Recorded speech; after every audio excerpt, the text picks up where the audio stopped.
اس کے اوپر قابو پا لیا۔ تو میں دو تین باتیں کرنا چاہتا ہوں اور اس کے بعد آپ کو یہ بتانا چاہتا ہوں کہ آگے ابھی ہمارے آگے بھی چیلنجز ہیں، یعنی ہمیں آگے بھی احتیاط کرنی ہے، لیکن اس کے اوپر میں بعد میں آتا ہوں۔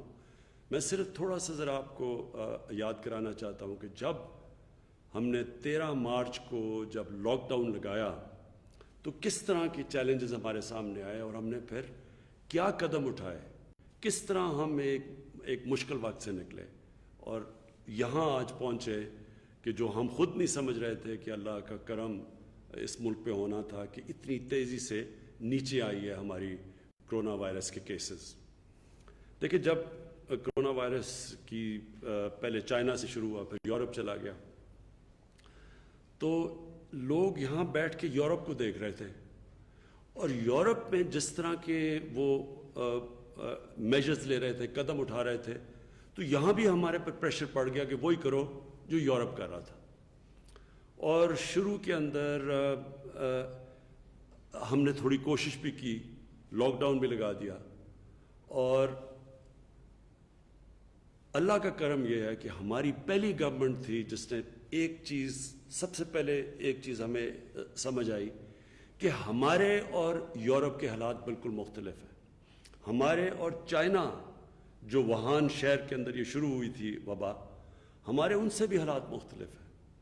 ہم وہ پہلی گورنمنٹ تھی جس کو اس چیز کی سمجھ آ گئی کہ جب آپ کے ملک میں غربت ہو، جدھر کچی وادیوں میں لوگ رہتے ہوں، جدھر انفارمل لیبر ہو، یعنی کہ وہ مزدور جن کے پاس آپ کے پاس کوئی آپ کی کتابوں میں نہ ہو، رجسٹرڈ نہ ہو، اور جدھر اکثریت وہ تقریباً 70 سے 80% جو آپ کے مزدور کام کرنے والے ہیں ان کا کوئی ریکارڈ نہ ہو، تو ہمارے جیسے ملک میں اس کی اپروچ بالکل مختلف تھی یورپ سے یا جو چائنا میں تھی۔ اور مجھے خوشی ہے اپنی ٹیم کے اوپر کہ ہم نے جب آپس میں مشاورت کی تو ہم نے وہ چیزیں کی جو بعد میں دنیا کو سمجھ آئی، مثلا سمارٹ لاک ڈاؤن۔ ہم وہ پہلی حکومت تھی جس نے اس کی بات کرنی شروع کر دی، کیونکہ ہم نے سمجھ آ گئی کہ اگر آپ ایک اسٹرکٹ لاک ڈاؤن، یعنی جس کو میں شروع میں کہا تو میرے بڑی تنقید ہوئی کہ جو کرفیو جب آپ لگاتے ہیں تو یہ یاد رکھیں کہ اس ملک میں کرفیو لگانا بہت مشکل ہے جدھر کچی وادیوں میں اور غریب علاقوں میں اور محلوں میں 7-7 8-8 لوگ ایک کمرے میں ہیں۔ وہاں آپ ایک اگر آپ پوری طرح لاک ڈاؤن کریں گے تو اس کا مطلب لاک ڈاؤن ہوگا ہی نہیں۔ وہ کیوں نہیں ہوگا؟ کیونکہ جب آپ ان علاقوں میں، پہلے تو وہ لوگ ہیں جو کہ دہاڑی کے اوپر پیسہ بناتے ہیں، انہوں نے اگر پیسہ مزدوری کریں گے تو بچوں کو کھانا دیں گے، یا یہ چھاپڑی والے ہیں، وہ ہمارے لوگ، رکشہ چلانے والے، یہ سارا وہ ہمارے پاس ایک بہت بڑی لیبر تھی، ایک مزدور تھے، محنت کش تھے، جن کو اگر آپ گھروں میں بند کر دیں تو ہمیں یہ پتا تھا کہ یہ تھوڑی دیر کے بعد یہ تو بھوکے مر جائیں گے، لوگ تو بھوک کی وجہ سے باہر آ جائیں گے۔ اور ایسا ہم نے دیکھا کہ کئی ملکوں میں ہوا۔ ہندوستان میں جب انہوں نے پوری طرح لاک ڈاؤن لگا دیا اور جب ایک دم انہوں نے 4 گھنٹے کے نوٹس کے اوپر کرفیو ہندوستان میں لگا دیا، تو آج بھی ہندوستان کے اس قدم اٹھانے کے آج بھی وہاں اثرات ہیں۔ غربت بڑھ گئی، بھوک بڑھ گئی، جن لوگوں کو انہوں نے ایک دم شہروں میں کام کر رہے تھے، دیہات سے آ کے لوگ جن کو مائیگرنٹ لیبر کہتے ہیں، جیسے ہی انہوں نے وہ لاک ڈاؤن کیا اور ان کو وہ وہاں بیچارے پھنس گئے شہروں کے اندر، اور کئیوں نے 100 میل پیدل چل کے اپنے گھروں میں گئے۔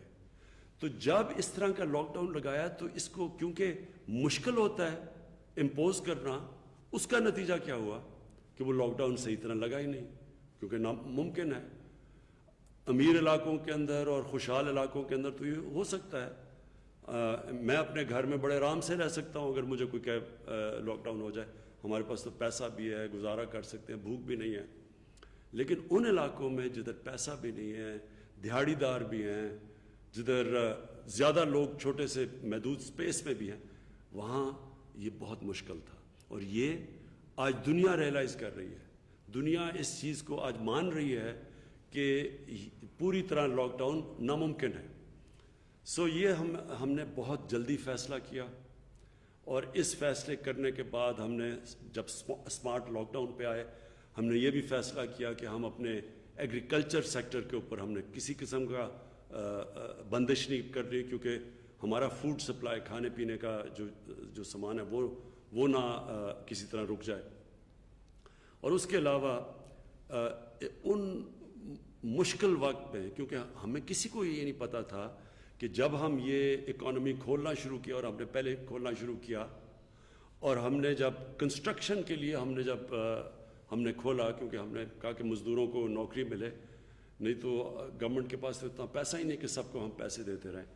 تو اس وقت بڑی تنقید ہوئی ہمارے پہ, بہت لوگوں نے تنقید کی کہ یہ تباہ کر رہے ہیں, اور خاص طور پہ جو لوگ پیسے والے تھے, جن کے پاس وہ وسائل تھے لاک ڈاؤن ہونے کے, انہوں نے تنقید کی کہ لوگوں کی جانوں میں خطرہ ڈال رہے ہیں, اور اپنے ملک میں وہ کام کرنے لگے ہیں جس سے بڑی جلدی اموات بڑھیں گی, اور اس طرح کی تنقید ہم نے سنی, کیونکہ ہم دیکھ رہے تھے یورپ میں کیا ہو رہا ہے. وہاں ایک دن میں 1,000 لوگ مر رہے تھے. تو وہ رسک تھی, لیکن ہم نے یہ فیصلہ کرنا تھا کہ ہم اپنے لوگوں کو بھوک سے مرنے سے بچانا تھا. کرونا سے بچاتے یہ نہ ہو کہ ہمارے لوگ بھوک سے بھی مریں. تو وہ ہم نے رسک لے کے فیصلہ کیا, اور اللہ کا کرم ہے کہ آج آپ کو بیٹھ کے کہہ سکتا ہوں کہ وہ فیصلہ درست تھا. دوسری چیز جو ہم نے کی, اور جس کے اوپر میری گورنمنٹ کو خاص فخر ہے, جو ہمارا احساس پروگرام تھا. کیونکہ ہمیں ایک دم پتہ تھا کہ جب آپ نے ایک لاک ڈاؤن کیا تو اس کا اثر تو پڑنا ہے, غربت بڑھنی ہے. سب سے زیادہ لاک ڈاؤن کا اثر غریب طبقے پہ پڑا تھا. جو ہمارا جتنی نچلی کی کلاس تھی, سب سے زیادہ تو ان کو تکلیف تھی. جس طرح کہ آج ہندوستان میں ثابت ہو گیا, ساری جو سرویز آئی ہیں ان میں ثابت ہو گیا کہ اوپر والے 15-20% لوگوں کو کوئی فرق نہیں پڑا لاک ڈاؤن سے, لیکن جو نچلا طبقہ تھا وہ بالکل کرش ہو گیا. تو اس کو بچانے کے لیے ہم نے احساس پروگرام کیا, اور بڑے تھوڑے وقت میں, اور اس کا کوئی پاکستان میں بلکہ دنیا کے اکثر ممالک میں اس کا کوئی اور پریسیڈنٹ نہیں ہے. اس طرح کی کوئی اور کسی نے اتنی کامیابی سے اتنا بڑا پروگرام اتنے چھوٹے وقت میں, اتنا زیادہ پیسہ اتنے زیادہ لوگوں کو اور شفافیت سے پہنچایا, جس میں کوئی پولیٹیکل کنسیڈریشنز نہیں تھی. ہم نے بالکل لوگوں کو سے ایک ہمارے پاس پرانا ڈیٹا تھا, پھر ہم نے لوگوں سے ریکویسٹ منگوائی 8171 پہ. وہ جب انہوں نے ہمارے سے جو لوگوں نے ریکویسٹ کیا کہ ہمیں ضرورت ہے امداد کی, پھر ہم نے اپنا پورے چیکس فلٹر کیا ان کو نادرا کے ڈیٹا سے, اور پھر ان کو ہم نے پیسہ پہنچایا. تو وہ اس سے بھی بہت زیادہ لوگ بچ گئے. جو ہمارا کمزور طبقہ تھا وہ ان مشکل حالات سے بچ گیا, جو مجھے افسوس سے کہنا پڑتا ہے آج ہندوستان میں کمزور طبقہ جن حالات سے گزر رہا ہے. لیکن اس سے یہ بھی ہوا کہ ہم پھر یہ جو اسمارٹ لاک ڈاؤن ہم لاک ڈاؤن بھی جو اسمارٹ کیا وہ ہم نے افیکٹولی کیا.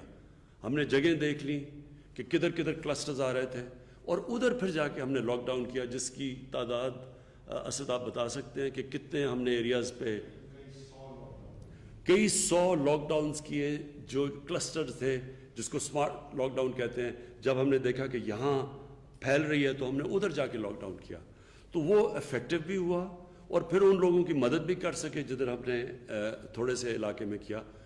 کیونکہ پھر سے میں اس کی اپنی ٹیم کو کریڈٹ دیتا ہوں کہ ہم نے بڑی جلدی یہ فیصلہ کیا کہ اگر آپ ان علاقوں ملکوں میں جدھر غربت زیادہ ہے, اگر آپ پوری طرح لاک ڈاؤن کرتے ہیں تو وہ لاک ڈاؤن نہیں ہوتا. اور آپ کے سامنے پھر ہندوستان کی مثال ہے, اور مجھے یہ خوشی نہیں ہوتے کہتے ہوئے, لیکن آپ وہاں دیکھیں کہ انہوں نے بڑا اسٹرکٹ لاک ڈاؤن کیا. لیکن آج ہندوستان میں کیسز بھی بڑھ رہے ہیں, ان کی ہماری تیزی سے زیادہ ان کی وہ پھیل رہی ہے وبا. ان کے شہروں میں پریشر ہے, ان کے اسپتالوں میں ہمارے سے زیادہ پریشر پڑ گیا ہے. ان کے کیسز 30,000 سے اوپر چلے گئے, جو اموات ہو چکی ہیں, اور ان کے بھی کیسز بڑھ رہے ہیں, جبکہ میں آپ کو بتا رہا ہوں کہ 3 مہینے کے بعد سب سے کم کیسز آج پاکستان میں ہیں. اچھا, اب میں جو دوسری بات کرنا چاہتا ہوں اور یہ بہت ضروری ہے. دیکھیں, پہلی چیز تو آپ کو سب کو یہ سمجھنا چاہیے کہ یہ جو وائرس ہے کرونا وائرس, اس کے اوپر ابھی دنیا سیکھ رہی ہے. ہمیں ابھی تک پوری طرح نہیں پتا کہ اس وائرس کو ہم سمجھ نہیں سکے, دنیا اس کو اب سمجھ نہیں سکی. ابھی تک ویکسین تو اس کی نکلی نہیں, لیکن اس کو سمجھ نہیں سکی کیونکہ عجیب عجیب ملک دنیا سے ڈیٹا آ رہا ہے. دنیا اب تک یہ بھی نہیں سمجھ سکی کہ پاکستان میں کیا ہوا, جبکہ ہندوستان ہمارے ساتھ والا ملک, وہاں کیسز اوپر تیزی سے جا رہے ہیں. ہمارے سے نیچے سے شروع ہوئے تھے, آج ہمارے سے اوپر نکل گئے ہیں اور ہمارے کیسز نیچے آ گئے. دنیا کو یہ بھی سمجھ آ رہی ہے, یہ سمجھ گئی ہے دنیا کہ جیسے آپ کے کیسز نیچے آئیں اور آپ نے احتیاط نہ کی تو پھر آپ کے کیسز اوپر جا سکتے ہیں. اس کی مثال آسٹریلیا میں, انہوں نے اپنا جو سب سے بڑا شہر ہے میلبرن, اس کو ادھر نیچے کیسز چلے گئے تھے, انہوں نے احتیاط نہیں کی, تیزی سے کیسز اوپر گئے, پھر سے انہوں نے شہر کو لاک ڈاؤن کر دیا. اسپین کے اندر یہ ہوا, بڑی تیزی سے ان کے کیسز اوپر گئے, دن میں 1000 سے اوپر فوتگیاں ہو رہی تھیں, اور پھر ان کے کیسز نیچے گئے, انہوں نے لاک ڈاؤن ختم کیا اور پھر کیسز اوپر چلے گئے. اور ہمارا ساتھ والا ہمارا ہمسایہ, دوسرا ہمسایہ ایران, ان کی جب پیک تھی تو 200 لوگ دن میں مر رہے تھے کرونا کی وجہ سے. آہستہ آہستہ ان کے کیسز نیچے آئے, انہوں نے اپنی لاک ڈاؤن کھولنا شروع کیا. آج پھر سے ایران میں اوپر کیسز چلے گئے ہیں, دن میں 200 سے اوپر لوگ وہاں بھی بدقسمتی سے وہاں بھی مر رہے ہیں. تو اس سے ہم نے کیا سیکھنا ہے؟ سامنے ہمارے عید ہے اور اس کے بعد محرم ہے. میں آج آپ سب سے, سارے پاکستانیوں کو چاہ رہا ہوں کہ غور سے میری بات سن لیں.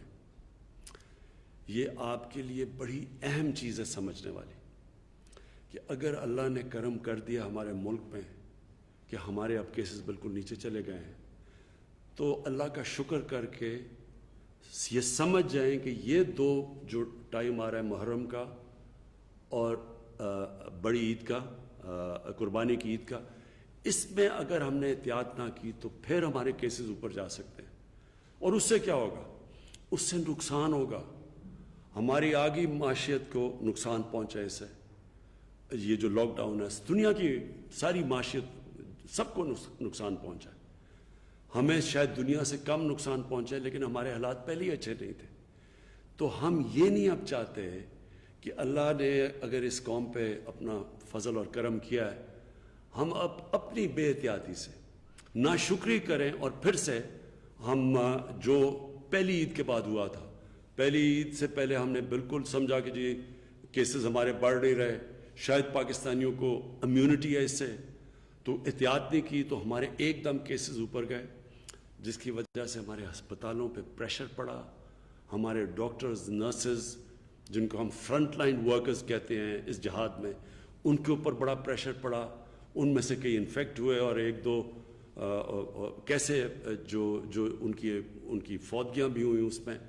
تو ہم یہ نہیں اب چاہتے کہ اب اگر یہ دو جو وقت ہیں, عید اور محرم, اس پہ صرف اس لیے کہ ہم دیکھ رہے ہیں اب کیسز نیچے آ گئے ہیں اور لوگ بھی سنتے ہیں کہ جی اب تو کوئی سن ہی نہیں رہے کہ لوگوں کی اموات ہوئی ہیں عوام کے اندر, بے احتیاطی کر لیں.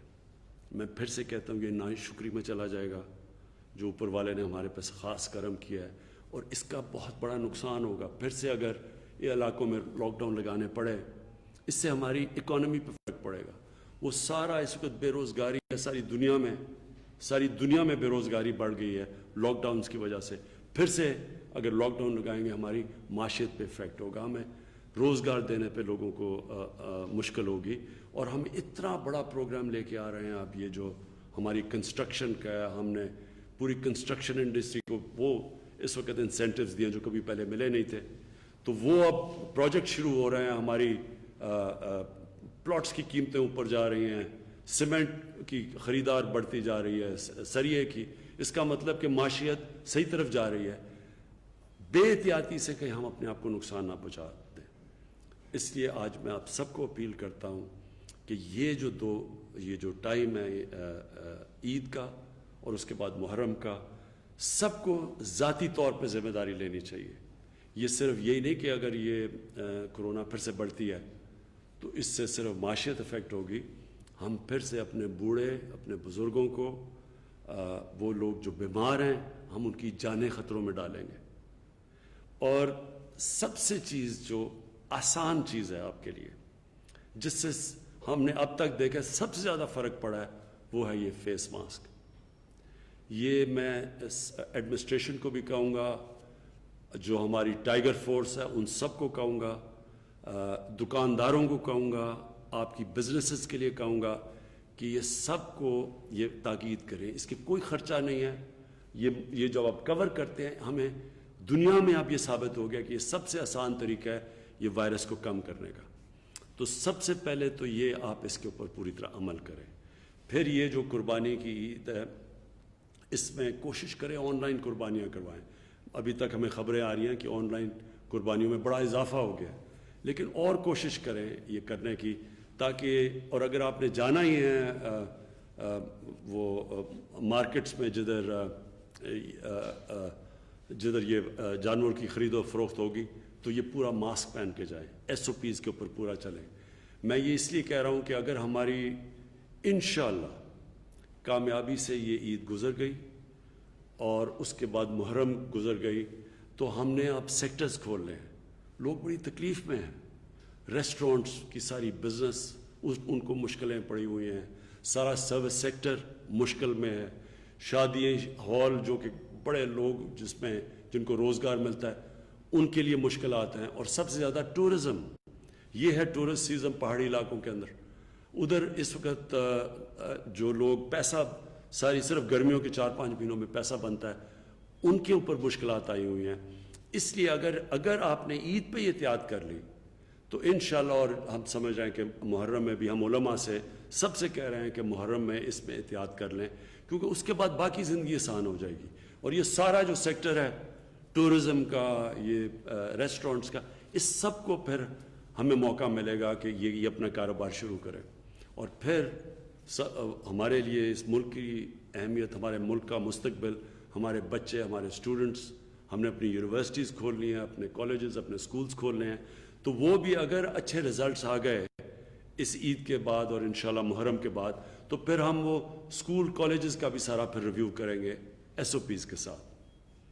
تو مجھے یہ امید ہے کہ آپ اللہ نے جو ہمیں ایک بڑی مشکل وقت سے بچایا ہے، مجھے یہ امید ہے کہ آپ اس کی قدر کریں گے، اللہ کا شکر کریں گے، اور آپ پوری طرح عید پہ اور محرم میں پوری طرح احتیاط کریں گے. پاکستان پائندہ باد. وزیر اعظم عمران خان میڈیا سے گفتگو کر رہے تھے. وزیر اعظم عمران خان نے کہا کہ گزشتہ 3 دن کے دوران پاکستان میں کرونا کے کیسز میں انتہائی کمی آئی ہے، اور پاکستان ان چند ممالک میں آ گیا ہے جہاں وبا پر قابو پا لیا گیا ہے. کرونا کے باعث ہسپتالوں پر بوجھ بھی کافی حد تک کم ہو چکا ہے. وزیر اعظم عمران خان نے کہا کہ ہمارے اوپر دباؤ تھا کہ یورپ کی طرح پاکستان میں بھی لاک ڈاؤن لگایا جائے، لیکن میں یہ بتا دینا چاہتا ہوں کہ پاکستان کے معاشی حالات ترقی یافتہ ممالک سے بہت مختلف ہیں. سمارٹ لاک ڈاؤن کی پالیسی انتہائی کامیاب رہی. ابتدا میں لاک ڈاؤن کی وجہ سے ہمارے مزدور طبقے کو مشکلات کا سامنا کرنا پڑا، لیکن حکومت نے اس حوالے سے احساس پروگرام شروع کیا. یہ تھی پاکستان ٹیلی ویژن سے تازہ ترین